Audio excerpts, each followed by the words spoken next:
You're listening to Sox in the Basement, a production of the Broadcast Basement Limited, where every show is 30 minutes of good and comes from a basement bar on the south side of Chicago. Pull up a stool, pour a cold one, and join us right now for Sox in the Basement. Heard everywhere podcasts can be found, and always at soxinthebasement.com.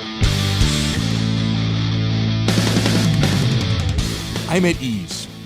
You're at ease. I'm at ease. For once. I'm at ease in your with life. Everything that's happening right now around the White Sox, while it seems to me as though everybody else is caught up in just a whirlwind of crazy trying to figure out what's going on. I'm at ease because I can see everything they're doing. Well, everybody's wound up about Harper and Machado, obviously. Right. But I'm at ease about everything that they're doing. I want to get into what happened this past weekend with Yonder Alonso. Okay. I want to get into the Manny Machado thing, of course.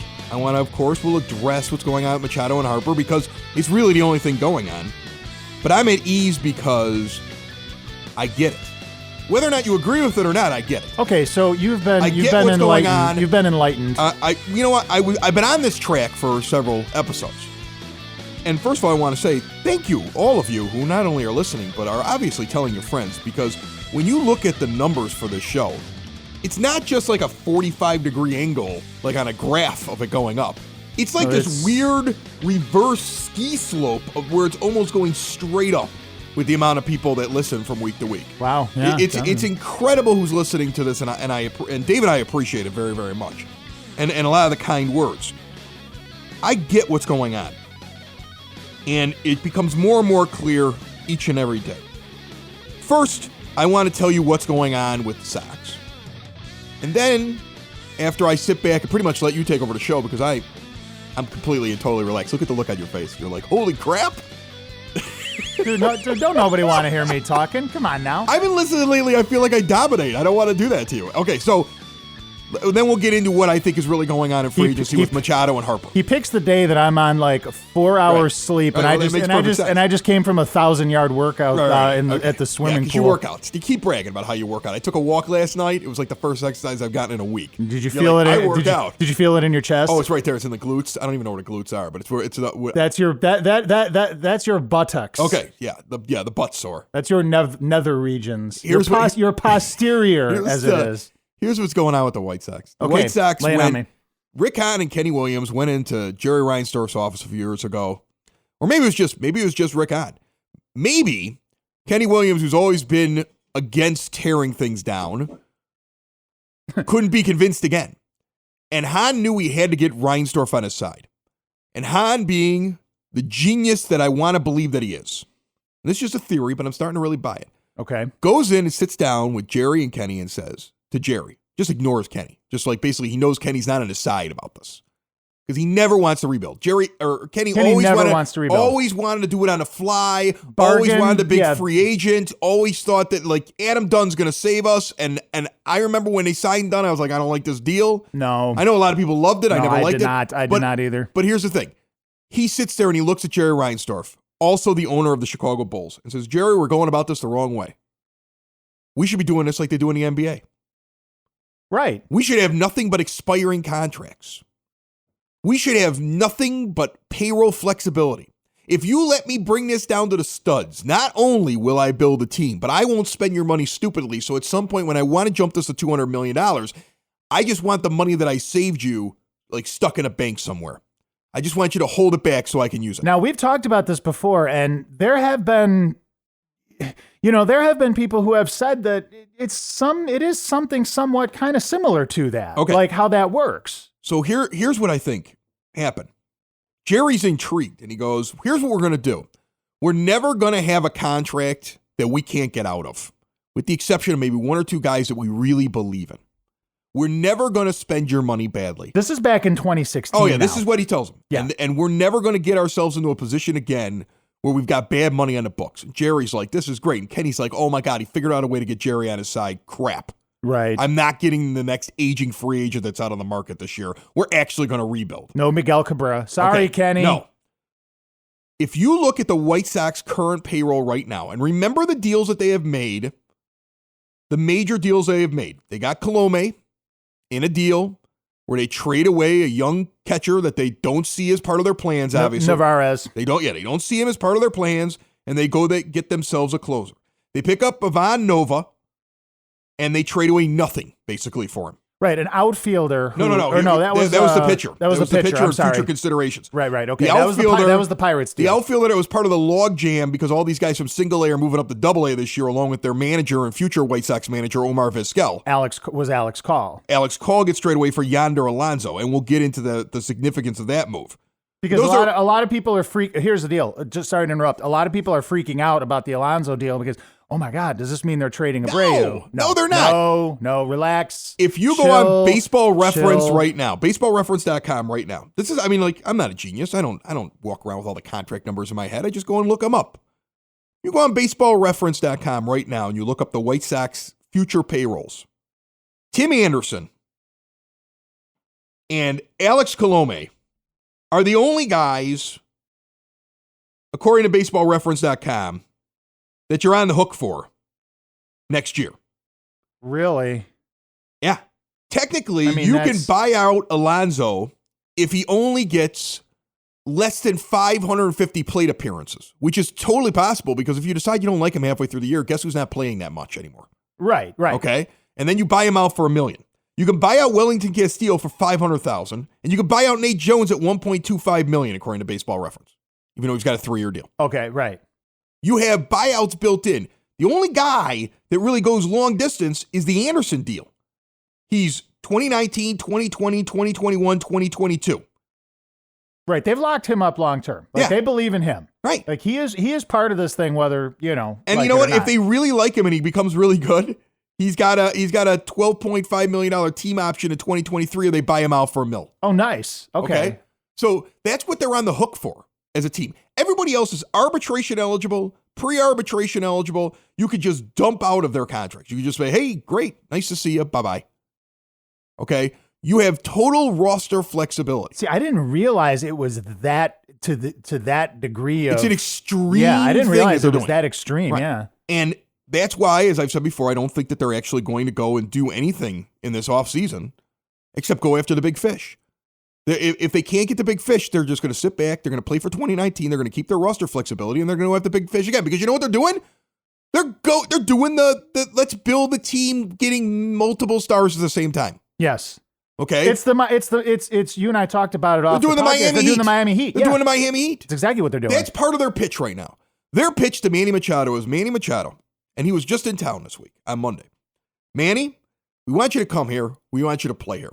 We've got so many people you'd love to play with. We've got your brother-in-law here. We've got a roster where half the people on the roster speak Spanish. Okay, yeah. We've got the bilingual coach. We've got a culture in this stadium that you're going to absolutely love, and you're going to be a star on this team.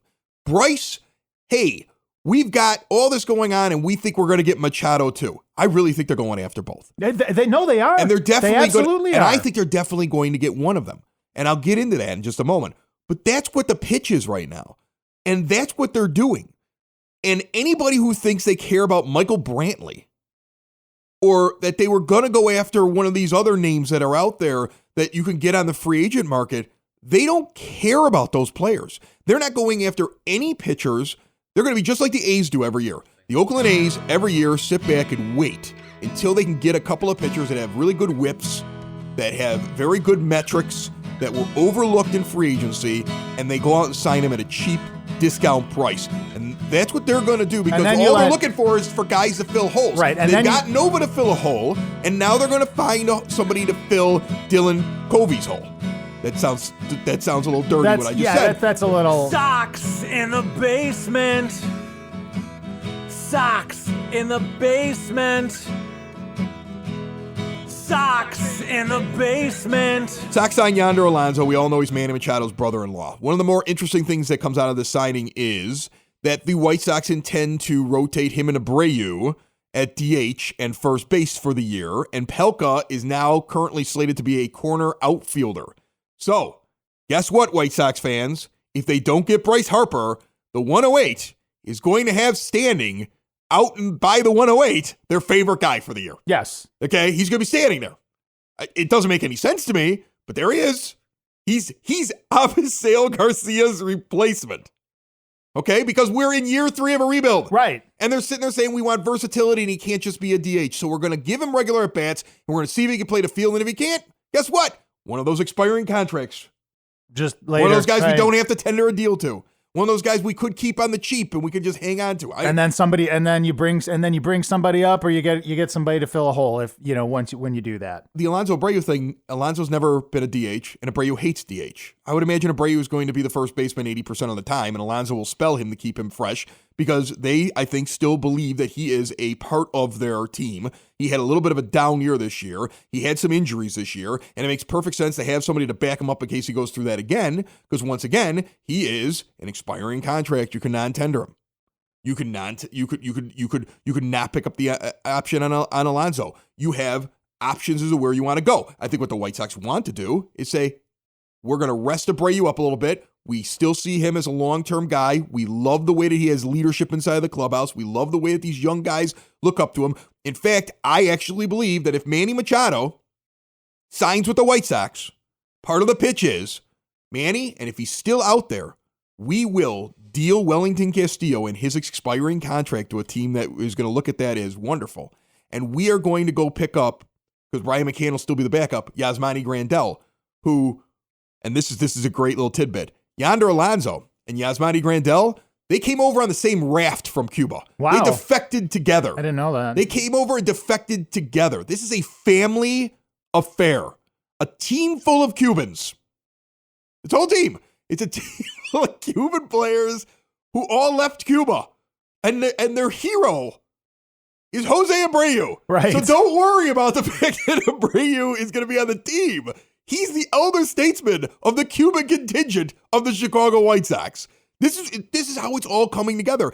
Now, as for the pitches for Machado and Harper, there is a story in the New York Post that has been picked up by several other New York sports writers who have said that the Yankees see Machado as having to pitch them. Really? Instead of them pitching Machado. Wow, because now the last I heard is that the Yankees were limiting what they want to actually give to him. Right. So they want to limit the money and they want him to pitch them. Okay. The Philadelphia Phillies have backtracked on the we're going to spend stupid amounts of money.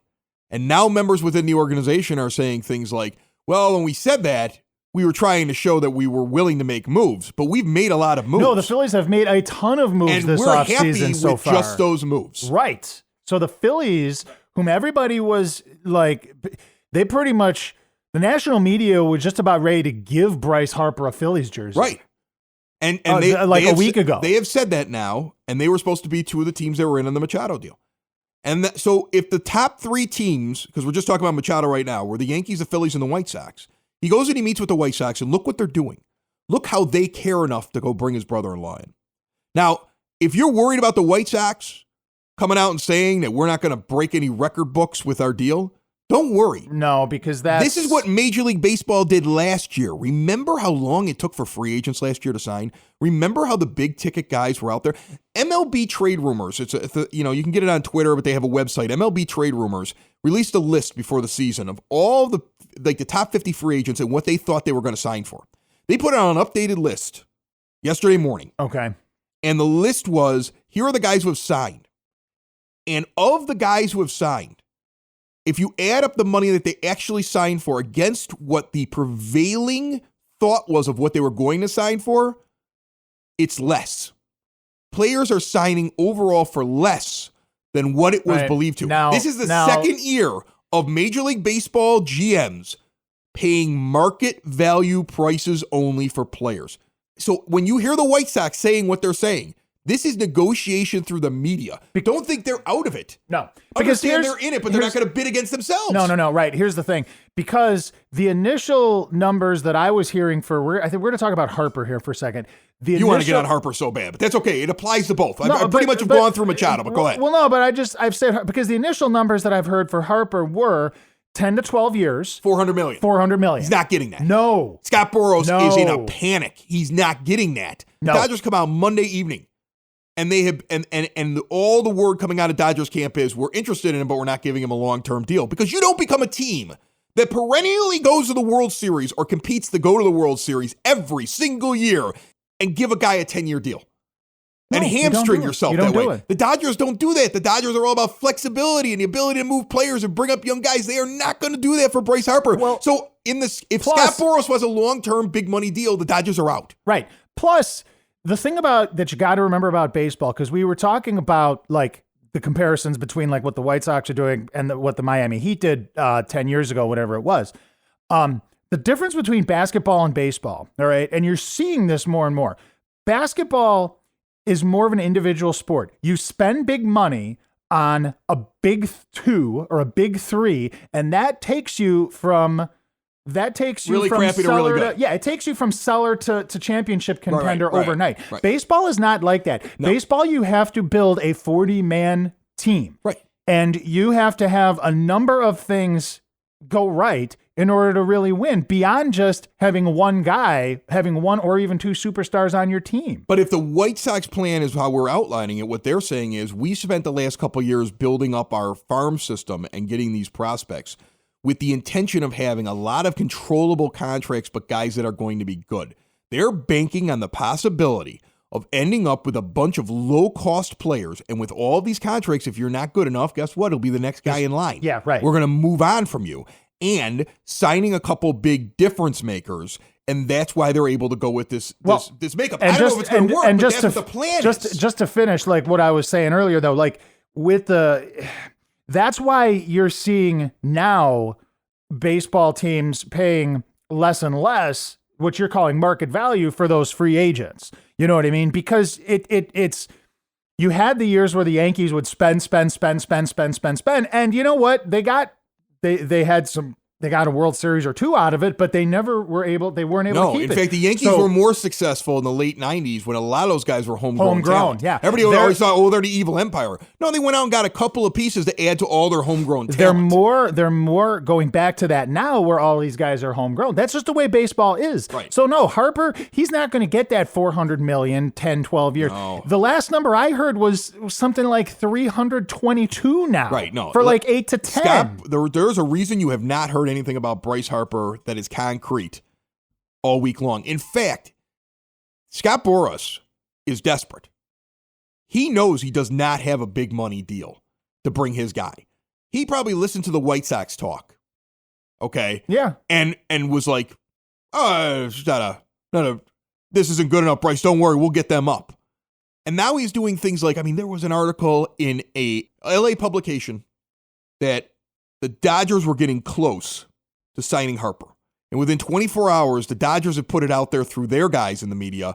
We're not interested in this long-term deal. You want to know why? Because he's throwing stuff out there now, hoping that somebody will panic. Right. He is hoping somebody will call him on the phone and be like, are you really close to the Dodgers, Scott? Okay, we'll go up. Because there is no deal. There is a reason now that everything is in the media. He is trying to drum up interest, and nobody is interested. Baseball is different now. There are teams that aren't even going to compete this year. There are teams that are just trying to tear down or have a different plan. And you have a team like the Phillies that said, we are not going to sit around and wait and be held hostage. And they didn't wait. And they are in no way, they're interested. Of course they're interested. Why wouldn't you be? But they're not going to get held up. And you have a team like the White Sox that has nothing to lose by sitting around and playing the long game and saying, we know we can give you the best offer. It's just not going to be the offer you want. And we'll wait till February. Right. You can go walk around and you could ask everybody else for that kind of money. Make sure you give us a call before you're done, because we'll match it or we'll go better than it. But until you could find somebody else that's willing to give you $400 million, we're not giving it to you. Rick Hahn can play the long game. It doesn't hurt him to do it. Right. Nolan Arenado's coming out next year. I'm telling you, he's not going to sign any deal with the Rockies. Not with that much money that's going to be floating around out there. He's going to test the market. The only thing that's possible here, I think, is that Bryce Harper goes back to the Nationals. But the Nationals have almost said, like, well, we kind of had to move on. I don't even know if we got that money anymore. Yeah. Boras is sitting around going, oh, crap. And the Sox know it. The Nationals, I don't even remember them. And even if he shoots himself in the foot, even if Boras, out of spite, does something crazy which or something comes out of the blue, they have this shot with two different guys, and if they walk away with one of them, it's a victory. Yes. And I actually think that Machado is more likely than Harper because of the agent. And because of the stuff that's happened recently. It's funny too, because like if you listen to our podcast a week or two ago, I thought they were out. We were not even thinking Manny Machado anymore. It was brilliant. It was brilliant how they walked away from him and focused on Harper. Yeah. They even fooled me, but we were the ones that originally also said we wanted Machado over Harper. That's what we want. I said that at least. I can't remember if you said that, but I remember I was like a 6-WAR infielder who could be at short or third when that's the biggest hole on the team. I wanted that more. Yes, because we were working under the thought that, they have a bigger problem at third base. Right, and I think it's easier to find free agent outfilders if you can't find the solution in your own system. It's easier to find free agent outfielders, and they have a deeper outfield in their system. That was the consensus. But it all sort of got written off because it was like, well, Machado's not going to play third. They believe in Tim Anderson. Right. Of course they believe in Tim Anderson. He's the only contract that's long-term on his entire team. So, that's why we wrote it all off. But when the Alonso deal went through, it was kind of like, okay. I'm seeing something. That is a total ploy to try to help along doing things. And what does it cost them? Here's a team with nothing but payroll flexibility and money to burn. And they're like, yeah, we'll take this guy on for $9 million. And if we don't get Machado, we won't give him enough at bats. And then we'll be able to just get rid of him. And it's a $9-10 million deal instead of an $8-9 million deal for this year. And it doesn't matter because our payroll is going to be really low. Right. So and then you reload to try to get a big next year. Yeah, exactly. Right, exactly. And so that's what the plan is with this team. And I know that it hurts. I know that people didn't want this. I know that there were people that had big ideas like, look at these free agents. We can get this guy. The Central's down. Now's the time to go for it. I thought that we gave our plans as what we wanted to do. There were guys that I wanted them to go out and sign. There were moves that I wanted them to go make. I just think that the White Sox have a different plan than what we all hoped for. But I think we're fooling ourselves. I think it's far more likely that the Sox are doing what you and I are talking about today than going to go make a splash with another free agent. They're not knocking on Dallas Keuchel's door. No. Okay? They're not going to go get A.J. Pollock. They're not interested in him. See what I'm saying? Right, because guys like that don't fit the plan. They don't fit what the plan is. The thing that you have to let go of here for a second, you have to let go of this win now mentality. That's not what they're trying to do. We had decades worth of we got to win now, we got to win now, we got to win now. Every year with Kenny, it was like, we got to win now, but we're not going to spend any real money. We're just going to go and get these bargain basement free agents. We're going to get these guys who are past their prime that maybe they might have a resurgence when they come here, but we got to win now this year. And you know what? It never worked. You had one playoff victory since the World Series under that mentality. It's time for something else. And it sucks, but it means, because the Sox are horrible and they've been horrible for the past few years, but it means they're building something. So yeah, next year, probably not good. I mean, they might compete. I don't know. Listen, you got to be, but you want to be good for years. Yeah. You want to be good for years. Right. Because guess what? It's not going to be. The Indians have already enacted a plan where they're rebuilding on the fly, but they're doing a fairly good job of it, and they've got a lot of talent on that team. And they've got some young players that they've been bringing up through the system that they are still thinking could become something. Okay, the Twins are not. Twins have always done it. They're not giving up on anything. No. Meanwhile, behind the White Sox, the Royals and the Tigers are starting their rebuild. So if you look at the long-term plan, what do you want to do? You want your window to be 2 years, or do you want your window to be 10? No, you want it to be 10. Okay, but that means you're going to have to. That means you're going to have to be bad for. It means you're going to have to be bad for a little while. Yes, you have to do this. You have to make sure everything goes right. You can't sit there and say, I'm going to do A, B, C, and D. And once you get C done, you've done A, B, and C, you're like, you know what? D's just too painful. We're going to skip a step at the end. It's like putting together your kid's Christmas present on Christmas Eve and going, you know what? I don't know. One more beer, I'm going to go to bed. And I'm sure that little balcony in the Barbie dream house won't fall off on Christmas morning. Yeah. And then it does. Lo and behold. And Christmas is ruined. I don't want Rick Hahn ruining my Christmas. This is why I don't have kids. We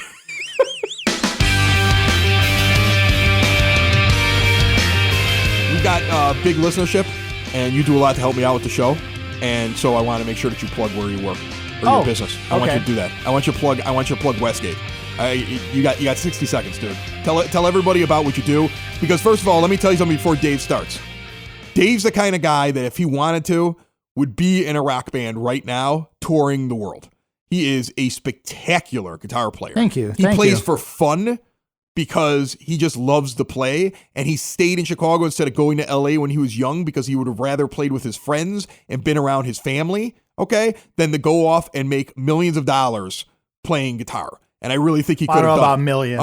Yeah, the way the music industry is, but I think you would have had a great time, okay, and you would have done very, very well for yourself. But instead, you love music so much, you went and you got yourself a degree. 2 degrees, actually. 2 degrees in music. Right. Okay. You teach multiple instruments. Yes. You have an incredible place of business that you run on the South Side. And I want you to tell everybody the location, how they get a hold of you, all the details. You got 60 seconds.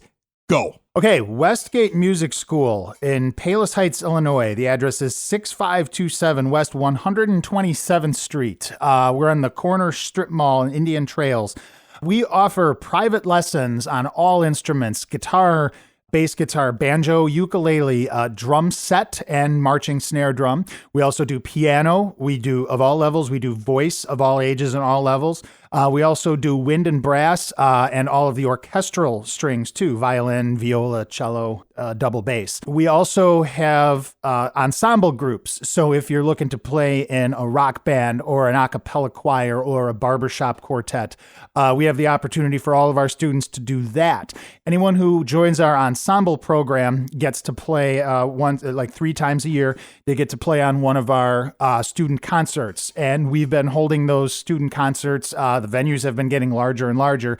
The last batch that we've been doing, we've been held on the big stage at 115 Bourbon Street. So if you have a guitar or a keyboard lying around and you're like, oh man, New Year's resolution, I want to learn how to play this thing. Or if you got drum sets or keyboards or guitars for your kids or friends or family for Christmas and they need to learn how to take lessons, we've got you covered. So Westgate Music School, 6527 West 127th Street, Palos Heights, Illinois.